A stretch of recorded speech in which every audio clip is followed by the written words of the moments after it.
Қайырлы күн баршаңызға. Бүгін сіздермен жасалу жолы өте оңай, жеңіл пирог дайындайтын боламыз. Алдымен бөлме температурасындағы сливочный майымызға жұмыртқа және бір ас қасық шекер, қопсытқыш және ұнымызды салып, жақсылап жұмсақ қамыр илейтін боламыз. Толық өлшемін төменге описаниеге жазып қалдыратын боламын.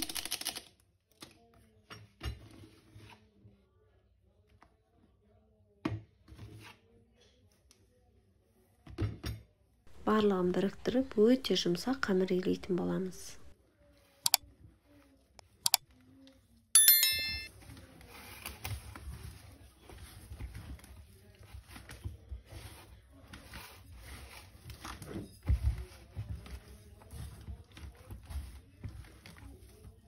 Міне видеода көріп тұрғандарыңыздай осындай қамыр шығуы тиіс. Қамырымыз дайын.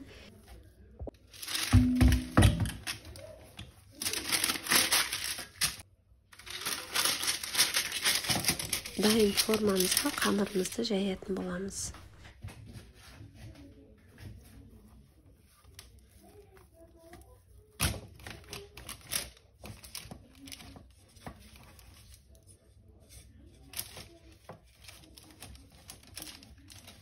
Қамырымыздың жиектерін осылай көтеретін боламыз.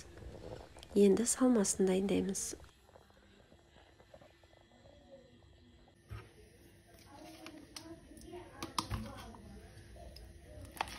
Енді 20% сметанамызға жұмыртқа, шекер, ванилин және манный кашы қосатын боламыз.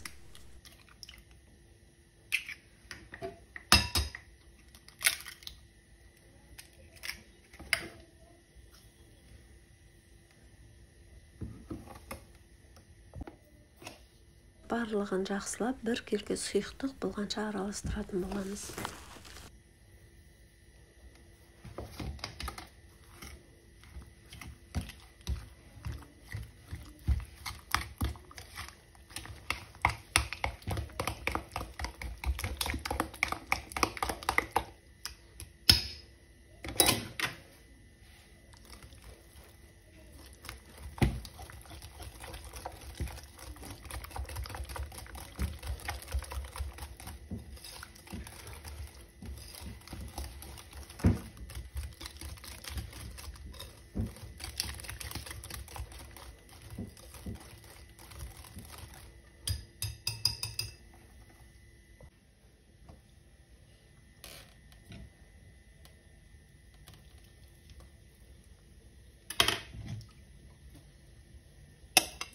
Дайын тұрған қамырымыздың үстіне сметанамызды құямыз. Кейін үстіне қалаған жидектеріңізді салсаңыздар болады. Менде малина.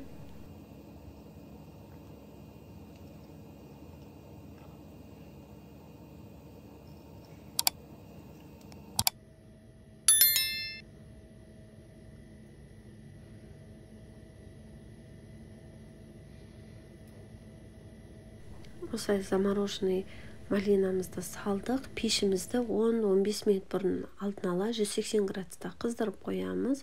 Қызып тұрған пешімізде 35-40 минут аралығында пісіреміз.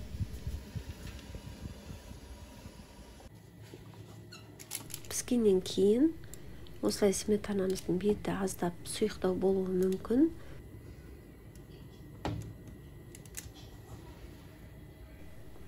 Кейін пирогымызды пештен шыққаннан кейін 3-4 сағат салқын жерде ұстайтын боламыз. Бір келгі қалпына келгенше салқын жерде ұстайтын боламыз. Қараңыздар, біздің пирогымыз суыды, өте әдемі көрінеді дастарханда.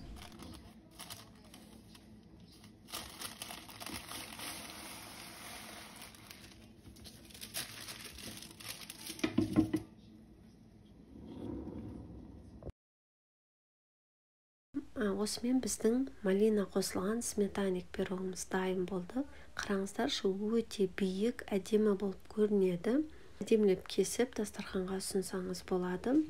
Рецепт ұнады деген сенімдемін. Достарыңызбен бөлісіп, каналыма жазылуды ұмытпаңыздар. Ас болсын.